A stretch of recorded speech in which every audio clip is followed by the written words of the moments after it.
Hey everybody, it's Greg from Park Journey with you again, doing a quick follow-up on our Six Flags video from the other day where we talked about my meeting with the Six Flags new CEO and exec team.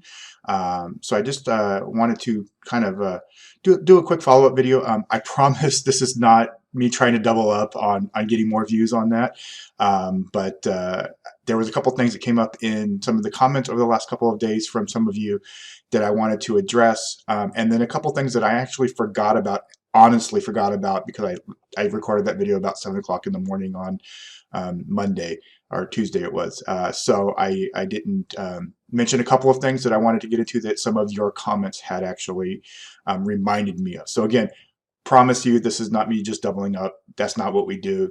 So, but I did want to go ahead and share a couple thoughts about some of the things over the last couple of days. So before I get into it, make sure you click below to subscribe to our channel. It's always greatly appreciated. So I'm looking at the comments, so you might see me kind of moving over here. I'm looking at the comments. So first of all, I just want to say thank you to all of you who have actually watched the video. It's been kind of amazing. The views are higher than our normal views, obviously. But the view duration basically means that we did something good, because it's been overwhelmingly higher than any of our other videos. So thank you all to that for that. I really appreciate it. But more than that, more than the views and the duration, just the actual comments, both on our YouTube channel, on Twitter, on Facebook, have really been really nice and really awesome. So I want to thank you all for that, as far as just the encouragement and thanking us for having a chance. And again, we're still very thankful that we even had this opportunity to do that. So I'm just going to jump into some of the comments here, and then we'll get into two categories that I didn't get a chance to mention, or I forgot about, which would be Hurricane Harbor, and that would be also merchandising. Two things that we did touch on that I failed to touch on the previous video. So just kind of going through the comments here on our YouTube channel, where we talked about, social media and stuff like that, posting ride closures, everyone's agreeing that that's a good thing. I actually do have a meeting with their social media and their director of marketing on Monday.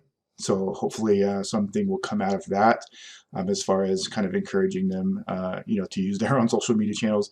Might be shooting myself in the foot a little bit, and some other bloggers, if Six Flags starts doing what we do. But I think it's beneficial, for the chain to actually, use their own platforms to do that. A lot of comments about the food festivals. Really looking forward to hopefully that coming. Single rider lines, definitely people seem to be very encouraged by that. Some comments about the season dining pass, just bringing it back but at a higher cost. So definitely something that I think I'll bring up next time if and when I do talk with them again. But yeah, I definitely for those of you that had the dining pass, I definitely agree with you. Maybe just a different option. And then some comments about for example, specific to Magic Mountain, regarding the dueling at Twisted Colossus. Like my suggestion of having the lockers there to help that experience. Someone even suggested the other day, lockers, required if you have a bag, and then you can use the pouches and the coasters if you don't have a bag. So that really kind of gives you the option, like, you got to pay $1 if you want to bring a bag, or, use the pouches. So, there's a lot of really good suggestions out there. A lot of really great comments on, my final thoughts of they need to show, results. We've heard this all before from different CEOs and different leadership teams at the chain. So definitely, the following through part is a big one for a lot of people. So really, really positive there. Some comments about having more, sugar-free options and vegan options and vegetarian options with the food. I got the impression that that's something that they want to go for. So hopefully that is, something. And then I also got some comments about people that were not happy with me that I didn't like yell at them and get angry about the state of the parks. And during my meeting, I got every impression that they're aware of the problems in the park, and that would have been completely counterproductive.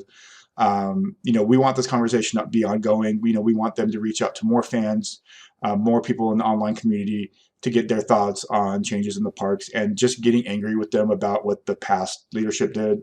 It would not have gone anywhere. It would have been a 5-minute call, and that would have been it. So I wasn't going to do that. So anybody who expects me to in future meetings, you're expecting the wrong thing. That's not going to happen, at least with me. And I would encourage any of you, that do get a chance to meet with them. And like I said, they had already met with like 100 guests. It constructive feedback is great, and that's what I gave them. But just kind of going through and slamming them for like I said, they're aware. So just keep that in mind. We're looking to be productive. We're looking to bolster the relationship.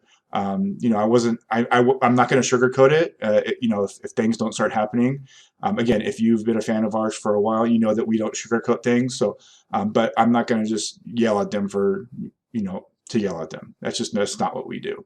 But anyway, going back through the comments here, a lot of comparisons to like the dollar chain over the last decade. And again, I kind of agreed.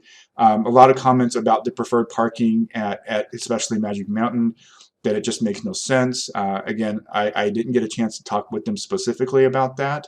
But hopefully, in a future conversation, we can do that as well. A lot of really nice comments about, ideas of showing more about the parks on video and social media and stuff. So again, like I said, I have a meeting with them on Monday. And then, comments about, opening, for the seasonal parks, making sure that the rides are open, on opening day. That's been a huge issue for years at all Six Flags parks and other parks too. So again, definitely, I think they're aware of these things. So, but I will definitely keep that in mind. And again, keep with the comments, because I have a feeling they're reading the comments and taking that as feedback as well. So, but just a really lot of positive comments.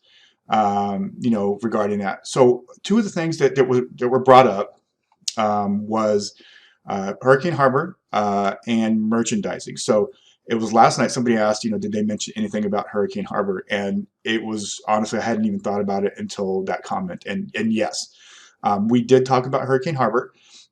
If you remember from our video regarding the pass changes, most of the blackout days or blockout days on the new passes, the lowest tier ones are for Hurricane Harbor. They were Saturdays and Sundays, during the summer. Obviously, that's when Hurricane Harbor is open.